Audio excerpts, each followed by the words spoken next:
नमस्कार। उत्तराखंड के इस खास बुलेटिन में आपका स्वागत है और मैं हूं आपके साथ शिपवन शर्मा। तो चलिए शुरुआत करते हैं इस बुलेटिन की। ग्रामीण विकास मंत्री गणेश जोशी ने पीएमजीएसवाई के अधिकारियों के साथ देहरादून में बैठक की। बता दें कि बैठक में विकास कार्यों के साथ साथ प्रधानमंत्री ग्राम सड़क योजना के तहत चल रहे कार्यों की प्रगति की समीक्षा भी की। बैठक में मंत्री ने अधिकारियों को पीएमजीएसवाई के अंतर्गत आपदा में क्षतिग्रस्त हुई सड़कों का निर्माण कार्य को शीघ्र पूर्ण करने के निर्देश दिए।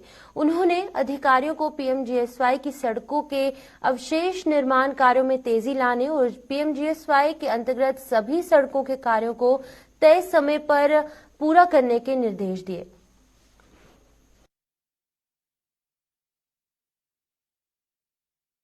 प्रधानमंत्री ग्राम संपर्क योजना जो माननीय प्रधानमंत्री जी का एक बहुत बड़ा प्रोजेक्ट है, जिसके माध्यम से 250 तक की बसावटों को हम मुख्य मार्ग से जोड़ रहे हैं। जहां पूर्व में 103 सड़कें हमारी स्वीकृत हुई थी, जिन पर काम शुरू वाला है, वहीं आज नई 108 सड़कें जिनकी लंबाई 1194 किलोमीटर और उसकी कीमत 978 करोड़ रुपये है,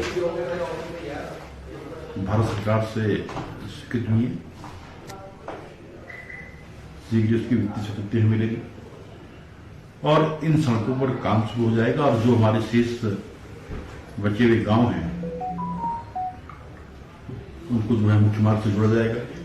इसी प्रकार जो हमारे वाइब्रेंट विलेज में पिथौरागढ़ जनपद के टिडांग, सीकू, रोकांग, मार्चा, पाजू, गूंट, टोला, खिमलिंग 8 गांवों को 5 सड़कों के माध्यम से जोड़ा जाएगा, जिसकी लंबाई 43.96 किलोमीटर है। और इसके लिए भी 19 करोड़ रुपए भारत सरकार ने स्वीकृत किए। मैं इसके लिए माननीय प्रधानमंत्री जी का, ग्रामीण विकास मंत्री जी का, क्योंकि ये पैसा हमसे मिला है, अमित शाह जी का और माननीय मुख्यमंत्री जी का, जिनके प्रयासों से ये राशि हमें उनके लिए आभार व्यक्त करता हूं। और वहीं प्रधानमंत्री ग्रामीण सड़क योजना के तर्ज पर, क्योंकि इसमें आबादी का मानक 250 तक है और उससे नीचे के गांव इसमें नहीं आ रहे थे, और माननीय मुख्यमंत्री जी ने अभी कैबिनेट से उसको हमने प्रयास किया है। मुख्यमंत्री ग्राम संपर्क योजना, जिसका शासनादेश हो गया, इसके लिए जिला स्तर पर एक कमेटी बनाई गई है, जिसमें प्रभारी मंत्री जी उसके अध्यक्ष होंगे, जिलाधिकारी उसके सचिव होंगे और पूर्वी जिला मुख्य विभाग, पीएमजीएसवाई और जैसे ग्रामीण विभाग इसके संयोजक होंगे और इनके रिकमेंडेशन पे सड़कें स्वीकृत होंगी। और निश्चित ही इसको लागू होने के बाद हमारे जो 250 तक की और 150 तक की आबादी के गांव हैं, इससे जुड़ेंगे, क्योंकि आज भी हमारी आबादी का 60% से अधिक गांव में रहता है। और चाहे हमारी दिल्ली की सरकार हो, मोदी जी की, चाहे प्रदेश की ईश्वर सिंह धामी की सरकार हो, इसकी चिंता कर रही है। इसके लिए मैं प्रधानमंत्री जी का, मुख्यमंत्री जी का आभार।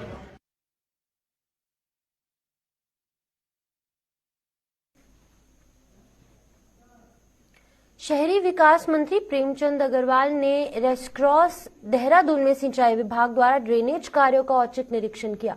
इस दौरान उन्होंने ड्रेनेज कार्य पर हुए अतिक्रमण पर नाराजगी व्यक्त की। उन्होंने इसमें सुधार करने के निर्देश भी दिए। बताते चले कि इसके अलावा सड़क पर ऊंचे उठे हुए चौबरों को ठीक करने के लिए कहा। बता दें कि रेस क्रॉस में सिंचाई विभाग द्वारा करीब 725 मीटर ड्रेनेज का कार्य किया गया है।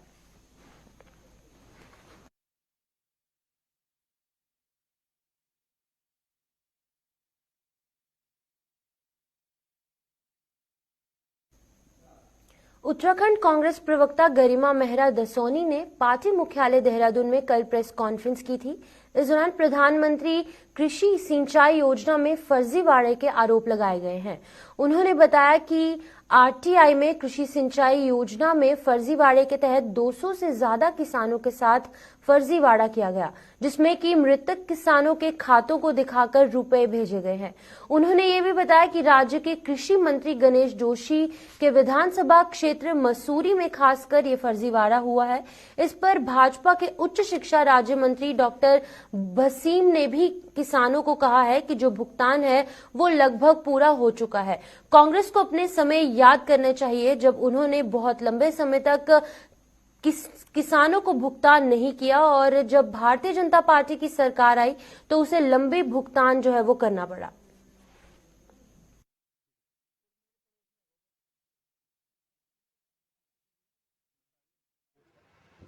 देखिए, किसानों का जो भुगतान है वो लगभग पूरा हो चुका है और कांग्रेस को अपने समय याद करना चाहिए जब उन्होंने बहुत लंबे समय तक किसानों को भुगतान नहीं किया और जब भारतीय जनता पार्टी की सरकार आई तो उस जो लंबित भुगतान था उसको हमने पूरा किया है।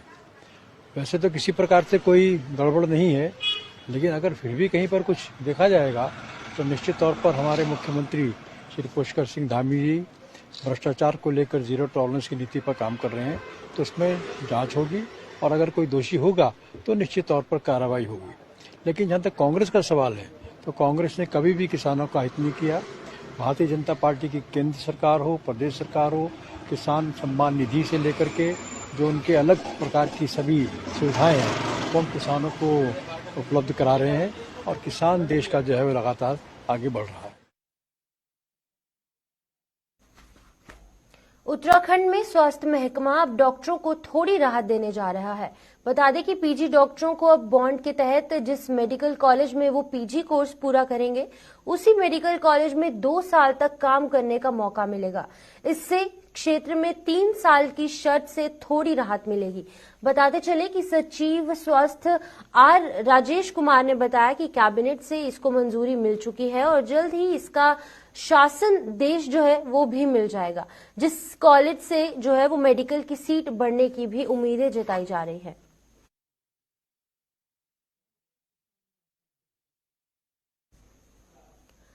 पार्किंग की समस्या के समाधान के लिए शासन द्वारा यमुना घाटी के अंतर्गत मुंगरा नगर पंचायत नौगांव में मल्टी स्टोरी पार्किंग का निर्माण की योजना बनाई गई है। कार्यदायी संस्था सिंचाई विभाग द्वारा गठित आंगन पर नियोजन विभाग की टीएससी और ईएफसी की प्रशिक्षण प्रांत पाई गई है। बताते चले कि पार्किंग के लिए 9,80,50,000 रुपए की धनराशि की प्रशासकीय और वित्तीय स्वीकृति जो है वो प्रदान की गई।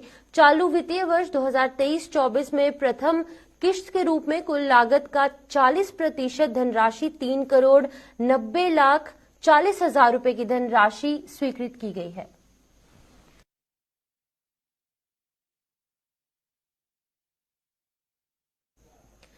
शहर को कूड़ेदान मुक्त करने की दिशा में नगर निगम की ओर से लगातार प्रयास किया जा रहा है। बताते चले कि नगर आयुक्त गौरव कुमार ने बताया कि नगर निगम के डस्टबिन फ्री दून के तहत 31 जनवरी तक देहरादून शहर को पूरे तरीके से डस्टबिन फ्री किया जाएगा। नगर आयुक्त ने आगे जानकारी देते हुए बताया कि अभी तक नगर निगम ने शहर के 23 स्थानों से कूड़ेदान को पूरी तरह से हटा दिया है, जबकि कुछ जगह जो कूड़ेदान अभी भी बाकी है उन्हें जल्द उठा दिया जाएगा। उन्होंने बताया कि नगर निगम का लक्ष्य है कि 31 जनवरी तक देहरादून शहर को पूरे तरीके से कूड़ेदान मुक्त शहर किया जा सके और शहर में डोर टू डोर कूड़ा उठाने की व्यवस्था दुरुस्त की जा सके।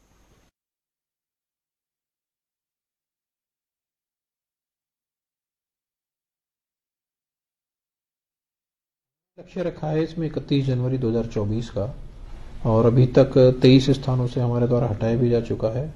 काफी कुछ स्थान बचे हुए हैं, सबको असेस कर रहे हैं हम एक एक करके और जो लो हैंगिंग फ्रूट है पहले हम वहां से शुरुआत करते हुए जो टफेस्ट लोकेशन है उन पर बाद में जाते हुए 31 जनवरी तक इस कार्य को पूर्ण कर लेंगे।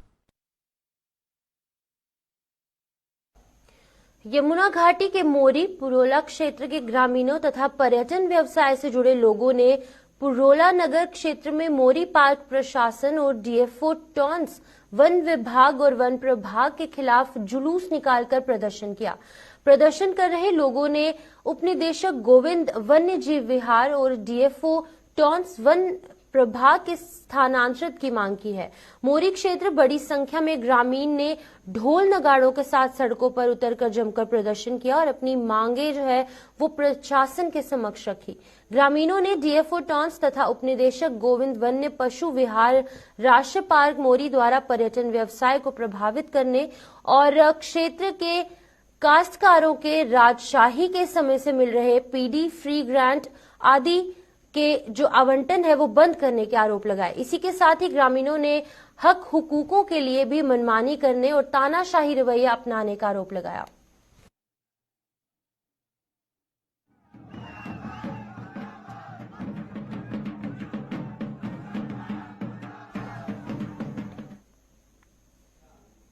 उत्तराखंड के टिहरी की राजशाही के खिलाफ अपने प्राणों की आहुति देने वाले अमर शहीद श्रीदेव सुमन की जीवन पर आधारित गढ़वाली फिल्म को टिहरी में लोग बड़े पर्दे पर देख सकेंगे। बता दें कि भाजपा जिलाध्यक्ष और फिल्म निर्माता विक्रम सिंह ने टिहरी सिनेमा इस फिल्म को रिलीज किया। बता दें कि फिल्म रिलीज करने से पहले पूर्व भाजपा जिलाध्यक्ष राजेश नौटियाल और फिल्म निर्माता विक्रम सिंह नेगी पहाड़ी ने श्रीदेव सुमन के चित्र पुष्प चढ़ाकर उन्हें भावभीनी श्रद्धांजलि दी। इस फिल्म को देखने के लिए लोगों की भीड़ उमड़ी हुई थी।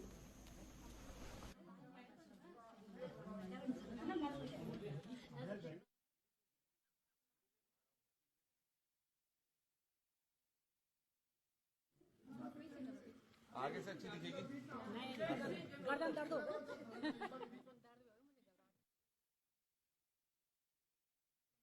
सबसे पहले तो मैं आपके चैनल को धन्यवाद करता हूं कि आप अपना समय दे रहे हो। माननीय प्रधानमंत्री नरेंद्र मोदी जी का एक सपना है कि अमृतोत्सव काल में जितने भी हिंदुस्तान के वीर पुरुष हैं, वीर नारी हैं, जिन्होंने इतिहास में कुछ किया है, उनका इतिहास को ऊपर लाया जाए। इसी कड़ी से जुड़ते हुए मैं आरएसएस का एक छोटा सा कार्यकर्ता हूं। किसी मीटिंग में मेरे को बोला गया कि इस काम को आप कर सकते हो, मैंने हाथ उठा दिया।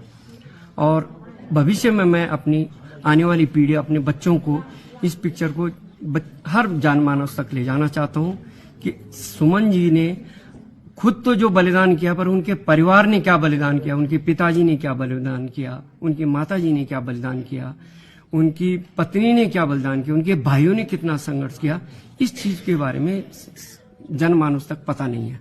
सुमन जी के बारे में मोटा मोटा सबको पता है।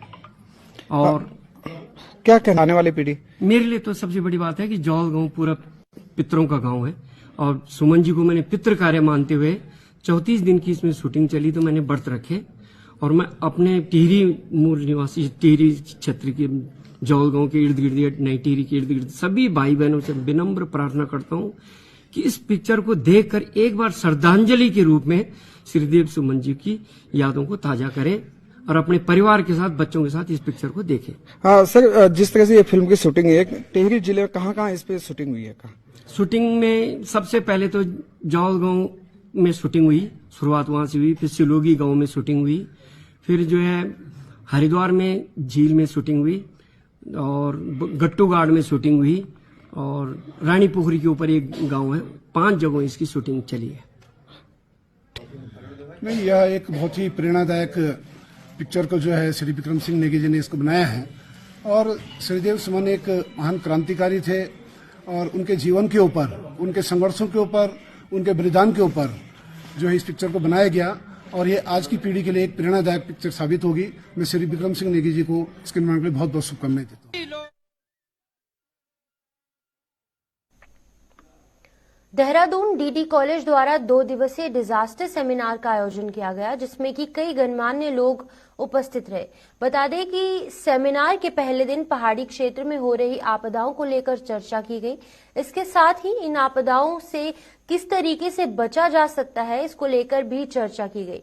डीडी कॉलेज के चेयरमैन जितेंद्र यादव ने कहा कि मौजूदा दौर में उत्तराखंड में ही नहीं बल्कि पूरे देश में डिजास्टर एक बड़ी समस्या बन चुका है और इससे किस तरीके से बचा जाए, इसको लेकर सभी विद्वान लोगों ने चर्चा की और एक निष्कर्ष इस सेमिनार के माध्यम से निकाला जाएगा।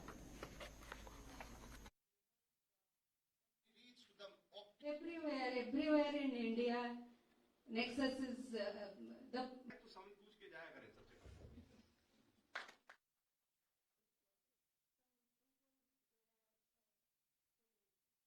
जो सेमिनार रखा गया है एक बहुत ही इम्पोर्टेंट विषय है, खास तौर से उत्तराखंड के लिए, जहां पर डिजास्टर्स जो घटनाएं हो रही प्रकृति की ओर से और यहाँ के रहने वाले लोग ही उसको सफर कर रहे हैं। विकास की बात होती है, लेकिन विकास के साथ साथ जो दुर्घटनाएं हो रही हैं, जहाँ के लोगों को सफर करना पड़ रहा है, उसके ऊपर ध्यान बहुत कम है। विकास की ओर तो ज्यादा विकास होना भी चाहिए। जब विकास होता है तो शहरीकरण भी होता है, लेकिन न तो विकास को रेगुलेट किया जा रहा है और उसका नतीजा यह होता है कि जो शहरीकरण है उसका भी कोई रेगुलेशन, कोई नियम नहीं है। इस वजह से इस क्षेत्र में बहुत सारी आपदाएं हो रही है। तो इसी विषय के ऊपर चर्चा होगी और इससे बहुत अच्छे विचार, आज भी बहुत अच्छा डिस्कशन हुआ है इसी विषय के ऊपर। इसके ऊपर जो हम निकलेगा निष्कर्ष, वो सब हमारी योजना है कि सरकार को दें और उसका ऊपर ध्यान करके और कुछ न कुछ इस तरह की योजनाएं बनाई जाए जिससे इस प्रकार के डिजास्टर्स को रोका जाए। विकास भी हो, शहरीकरण भी हो, लेकिन रेगुलेट होना चाहिए, उसके ऊपर कंट्रोल होना चाहिए। उत्तराखंड की वर्तमान समय की परिस्थितियों में यह केवल चिंता का ही विषय नहीं, चिंतन का भी विषय है और एक संस्थान होने के नाते हमने इसकी एक जरूरत महसूस की कि इस तरह का एक सेमिनार का आयोजन हो जिसमें देश भर के उच्च कोटि के विद्वानों को बुलाया जाए और इस समस्या पर एक अच्छा डिस्कशन हो और इस समस्या से किस तरह निजात पाया जा सकता है उस पर एक अच्छा डिस्कशन हो। इस तो कॉलेज होने, एक संस्थान होने के नाते हमने इस तरह की सेमिनार हम समय समय पर आयोजित करते रहते हैं और इसके इतर भी जो दूसरी सामाजिक समस्याएं हैं, एक संस्थान होने के नाते हम अपनी जिम्मेदारी भी महसूस करती हैं। तो उसी क्रम में इस सेमिनार का आयोजन किया जा रहा है और हमें पूरी उम्मीद और आशा है कि इसमें हम एक अच्छे निष्कर्षों पर पहुंचेंगे। लक्सर विकासखंड के ग्राम पंचायत मुबारकपुर अलीपुर का एक बड़ा ही सनसनीखेज मामला सामने आया है। बता दें कि ग्राम पंचायत के जैनपुर खुर्दे गांव के रहने वाले दिव्यांग जावेद पिछले 80 दिनों से विकासखंड कार्यालय के लगातार चक्कर लगा रहा है। दिव्यांग व्यक्ति जावेद के अनुसार उससे विकासखंड कर्मचारियों द्वारा आरटीआई एक्ट के तहत सूचना देने की फीस के नाम पर 20,800 रुपए वसूल किए गए, लेकिन अब आधी अधूरी सूचना देकर मामले को रफा दफा करने का प्रयास किया जा रहा है। जावेद का आरोप है कि वो पिछले 80 दिनों से लगातार उसके द्वारा मांगी गई पूरी सूचना उपलब्ध करवाने की मांग कर रहा है, लेकिन उसकी कोई सुनवाई नहीं कर रहा।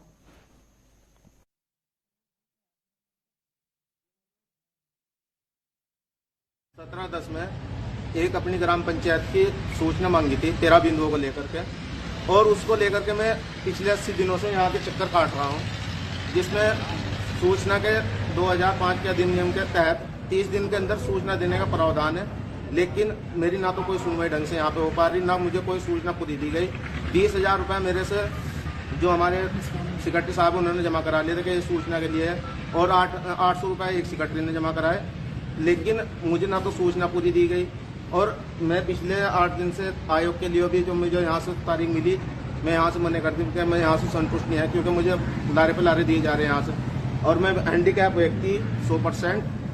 तो यहाँ से लेटर 3 दिन हो गए कि आज वीडियो साहब नहीं है, आज वो नहीं है, आज नफीस नहीं है जी, जो उनका बाबू है, कि कह रहे हैं कि हम नोटरी करके घर पे भेज देंगे, कभी मुझे यहाँ पे बुला लेते हैं, लेकिन आज तक के कोई भी कार्रवाई नहीं हुई, जिसमें कि 30 दिन के अंदर देने का प्रावधान है, नहीं तो निःशुल्क दी जाती है, लेकिन ना तो मेरा पैसा वापसी हो रहा और ना मुझे सूचना दी गई। कितने दिन से आ रहे हो जी?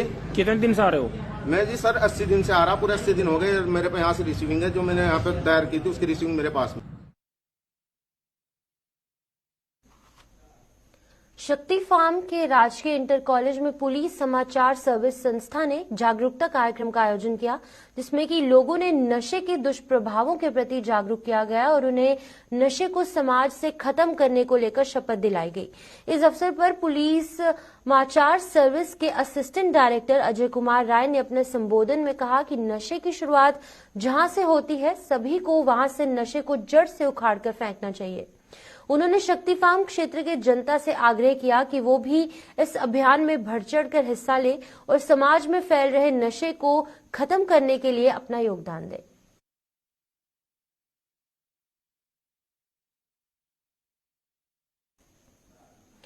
लोकसभा चुनाव में जीत की हैट्रिक लगाने के लिए भाजपा ने अब की बार 400 पार तीसरी बार मोदी सरकार का नारा तय किया है।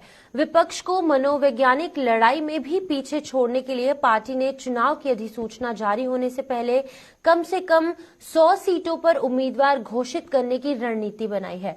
पार्टी के राष्ट्रीय अध्यक्ष जगत प्रकाश नड्डा, गृह मंत्री अमित शाह की उपस्थिति में मंगलवार को ही बैठक में तय किया गया कि लोकसभा चुनाव की अधिसूचना जारी होने से पहले कम से कम 100 सीटों पर प्रत्याशी घोषित कर दिए जाएं। पार्टी ने हालिया विधानसभा चुनाव में ये प्रयोग किया था। भाजपा के प्रदेश प्रवक्ता नवीन ठाकुर ने कहा कि चुनाव तैयारी में विपक्ष पर भारी पड़ने का संदेश देने के लिए भाजपा ने लोकसभा की 400 से अधिक सीटों से जुड़ी विधानसभा में संयोजक और सह संयोजक नियुक्त कर दिए हैं। हम 160 उन सीटों पर बहुत तेजी के साथ हमने फोकस किया है और आगे भी कर रहे हैं जो हमने अब तक नहीं जीती, और 302 तो हमने पिछली बार जीती थी, तो 160 वो और 300 ही, तो निश्चित तौर पर अब की बार हम 400 पार करेंगे। और जिस प्रकार जनता का उत्साह है, जो हमने कमिटमेंट किए थे उन कमिटमेंट से बढ़कर हमने काम किए हैं। 370 राम मंदिर जैसे मुद्दे तो पीछे छूट गए हैं, उनको तो हमने कंप्लीट कर दिया, लेकिन जो हमने वादे नहीं किए थे उनको भी हमने पूरा किया है। हमने नहीं कहा था कि हम 40 किलोमीटर सड़कें रोजाना बनाएंगे, हमने नहीं कहा था कि हम जो है 150 एयरपोर्ट बना देंगे, हमने नहीं कहा था कि हम जो है एक्सपोर्ट करेंगे। जो आज से पहले सेना सुरक्षा का जो सामान था उसका एक्सपोर्ट नहीं होता था, लेकिन आज हो रहा है। हमने नहीं कहा था कि हम जो है भारत को इलेक्ट्रॉनिक का हब बना देंगे। आज से पहले जो है मोबाइल आयात होते थे, आज हम एक्सपोर्ट कर रहे हैं। तो इन सारी चीजों को जो हमने नहीं कहा था उसको भी हमने करके दिखाया है, और सारे जो वादे थे हमने पूरे किए हैं। इसलिए जनता सब जानती है कि अगर विकास कोई कर सकता है तो भारतीय जनता पार्टी कर सकती है। इसलिए हमारा नारा है अब की बार 400 पार। आगामी 22 जनवरी को अयोध्या में रामलला के विग्रह की प्राण प्रतिष्ठा होने जा रही है। इसको लेकर अयोध्या सहित पूरे देश में तमाम तरीके की तैयारियां की जा रही हैं। बता दें कि उत्तराखंड में भी लोग भगवान श्री राम के दर्शन करने को लेकर काफी उत्साहित है। उत्तराखंड के पूर्व मुख्यमंत्री हरीश रावत ने सोशल मीडिया के जरिए अयोध्या जाने की बात कही। पूर्व मुख्यमंत्री ने कहा कि उनके सपने में भगवान श्री राम आए थे और उन्होंने उनको अयोध्या जाने के लिए कहा। सोशल मीडिया में पूर्व मुख्यमंत्री हरीश रावत ने इस वक्तव्य पर भाजपा के प्रदेश अध्यक्ष महेंद्र भट्ट ने कटाक्ष किया। उन्होंने कहा कि ये अच्छी बात है कि भगवान श्री राम की उन पर बहुत बड़ी कृपा है। भगवान राम उनके सपने में आते हैं और भगवान राम हमारे दिल में बसते हैं। भाजपा प्रदेश अध्यक्ष के इस कटाक्ष पर पूर्व मुख्यमंत्री हरीश रावत क्या टिप्पणी करते हैं, ये काफी दिलचस्प होगा। लेकिन जिस तरीके से पूरा देश इस समय राममय और भक्ति में डूब रहा है, इसको लेकर पूर्व मुख्यमंत्री हरीश रावत भी काफी उत्साहित हैं और वो भी भगवान श्री राम के दर्शन के लिए अयोध्या जाना चाहते हैं।